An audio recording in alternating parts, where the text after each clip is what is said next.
Hi, I'm Peter. This will be a more disorganized presentation. I work at Morgan Stanley, obviously, and I'm in a team called Optimus. We built a platform I'll tell you a little bit more about. And what I wanted to talk to you about tonight was this profiling project that I've been kind of obsessed with for several years now. Ubiquitous sampling-based profiling financial graph, which is better in ways that I claim than the JFR. If you get, if you're the kind of person who likes to take notes, but don't feel like it tonight, really just don't remember anything other than this. GitHub and Morgan Stanley without a hyphen, and you'll find under our Optimus project much of the code that I'm going to talk about today, as well as links to talks, and eventually including this one.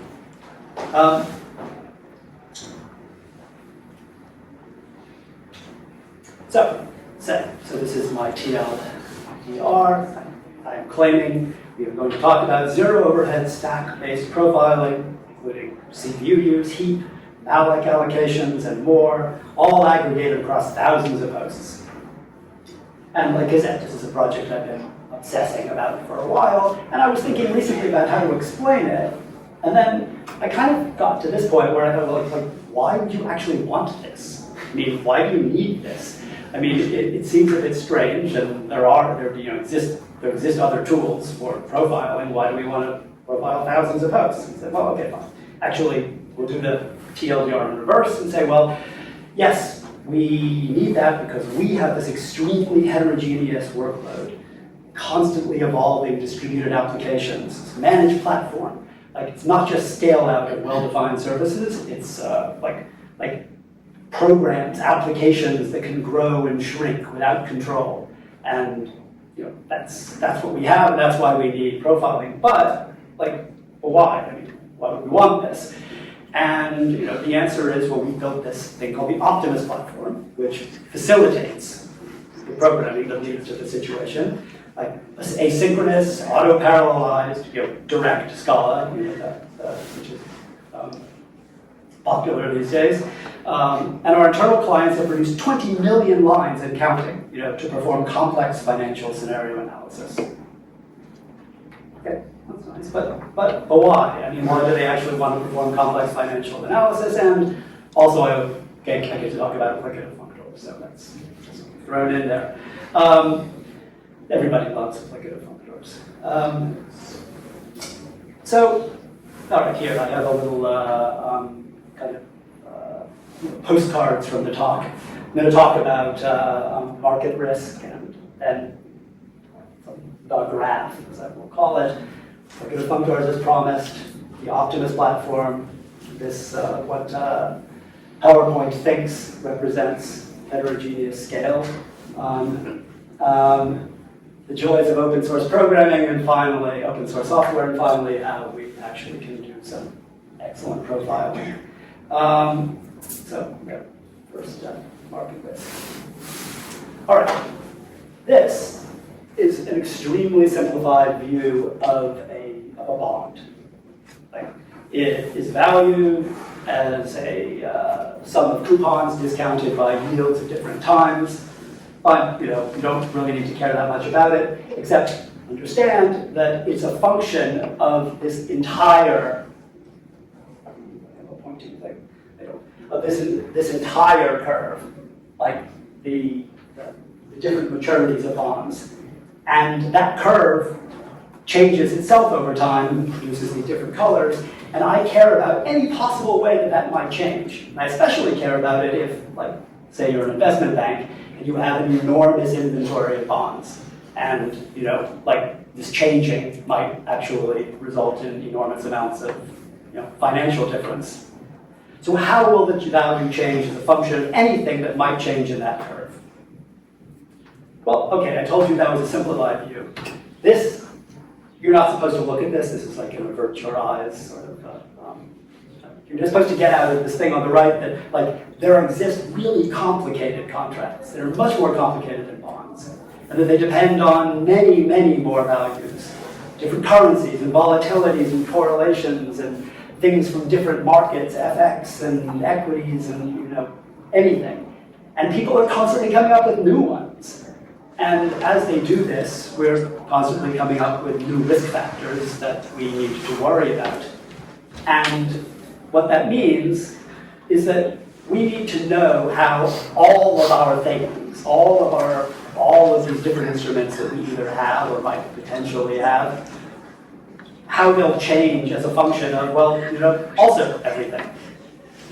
So that's the situation that we're in. And, if you were thinking about how you might model this, you would almost certainly come up with, the idea of using a graph. So, this is kind of straightforward. You can think of these instruments as logically a graph, whose leaf nodes could be tweaked reactively. And so here I've just drawn this option, an option price. Option is some instrument, and then those things. And I'm saying that this happens to depend on the euro-dollar yield curve and the U.S. yield curve, as well as the spot rate. It's like the price of the euro and dollars, or vice versa. So supposing, I don't know, the 3-year U.S. bond yield changes, how does that change the option price? So, people do that all the time. That's basically what market risk management is. Coming up with scenarios and seeing how those scenarios affect instruments, portfolios and instruments. So, this idea, I don't know, maybe it's obvious, but it was kind of pioneered in the finance industry in the early 90s when Goldman Sachs created a system known as SecDP. In a proprietary language called slang, or S-lang. I don't actually know how it's pronounced. Now, this used to be a big secret, but not anymore. I'm not showing you anything I'm not going to show you any big secrets tonight. And anything that seems like it might be a secret actually has a link to the public internet. So this is, they brag about this, I think with some justification on their website. Here's a picture of a person. This is from their website as well. It's a picture of a guy who was forced to draw a graph without the benefit of PowerPoint. So that was in the early 90s. But these systems started to proliferate on Wall Street after the 2008 crash. There was some argument that Goldman was in a better position because of their tooling. So this is an example of some Python code that I found. It was part of a presentation by a person who was a former Goldman Sachs developer who subsequently became a former Chase Bank developer before becoming a former Bank of America developer, and then he set out to sell something similar. But the basic, Python is a great language, but we're Scala beat up, so we're not going to talk too much about it, except just to point out that this is this tweaking that I talked about. He is changing a spot price, and then he's asking what the new price of the option is. And I don't remember why he calls it Grommet. I think it has something to do with Ardent Studios, but I don't know.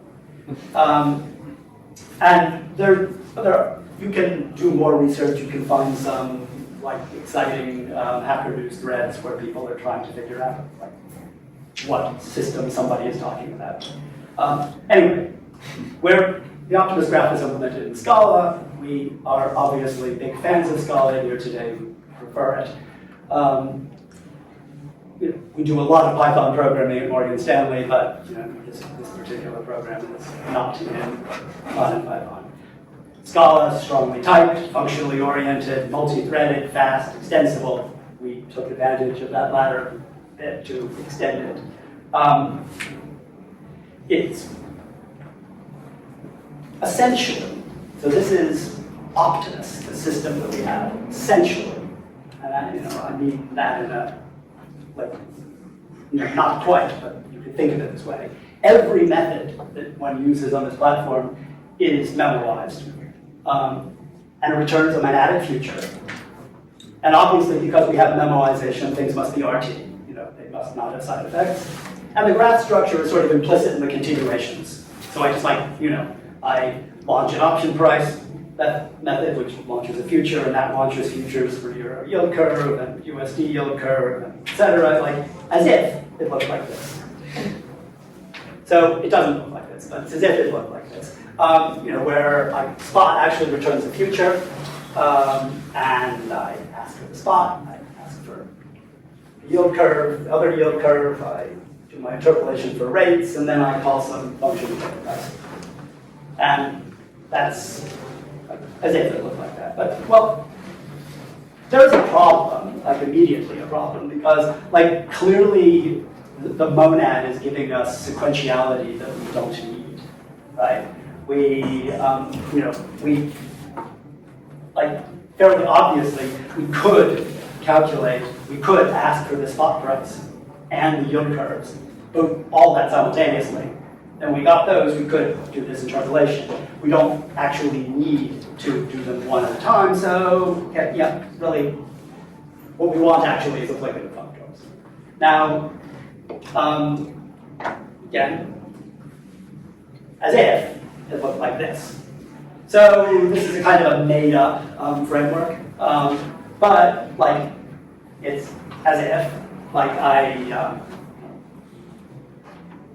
can launch my futures for spot and yield curve 1 and yield curve 2 simultaneously, and then I will call some method. I mean, this is called tuple sometimes, and I don't know, I just called it .app here, but it will take a tuple of futures and turn it into a future of a tuple.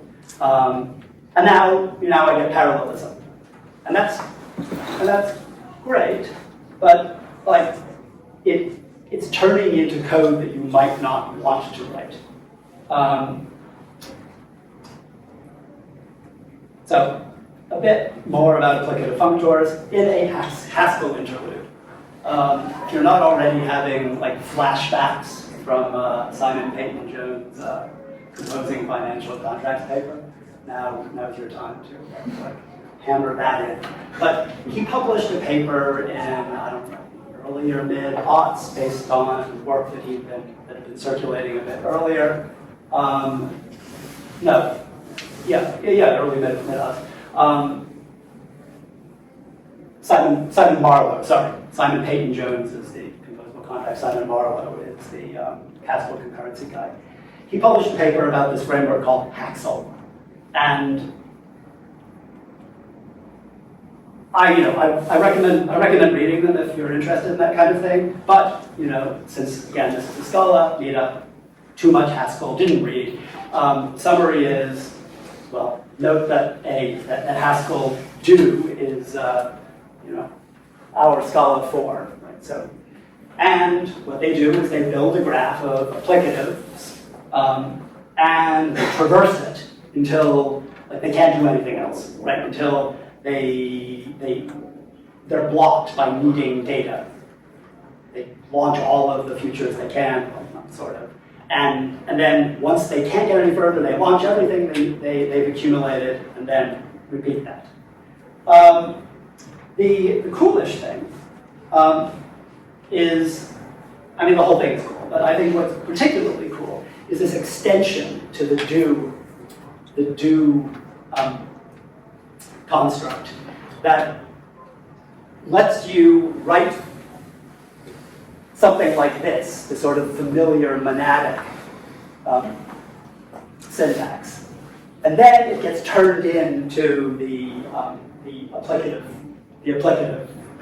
call and the applicative operations. Now, you may or may not find that particular syntax beautiful, but you're probably more likely to find the syntax above it to be at least familiar. So yes, that new extension to do, basically they don't even recommend using Axel unless you use this extension. And they also point out that parallelism is no extra effort, and you get to write the code you wanted, which the code you wanted is presumably like the code in the top black box. Well, Optimus, so this is the thing I said it might look like. It doesn't look like that. It actually looks more like this. We have this magical annotation at node, and all of these methods have been declared with at node. And now you just sort of write your code. I asked for the option price as a function of spot. I get a yield curve, I get another yield curve. I mean, basically everything that can be issued in parallel will be issued in parallel. And we get a lot of other stuff, which you could read about or listen about in some of the talks that are on our GitHub link. In exchange for writing your methods with referential transparency and these little 5 characters, you get caching and parallelization scenarios. So here's the thing that doesn't involve Urban Studios. Given yield curve bumped by 1%, and then we just reevaluate. But this all happens itself in like another. That also happens in parallel. We get bitemporal database, about which no more today, and you get a very interesting GUI framework that allows you to bind reactive code to applications that can be on a desktop or a browser. So this thing is particularly important, that you also get this instance scaling. Any node could be distributed, like to a grid or a data center or the cloud, without a lot of effort. I mean, it's it's not nothing, but you don't have to do very much. And instance scaling is kind of what gets us into trouble, like the good kind of trouble, like where you're successful and then you need to manage your success. Okay, so I'm going to talk a bit about the Optimus platform. And I claim, I think with a certain amount of justification, that the Optimus is extremely well suited for risk management.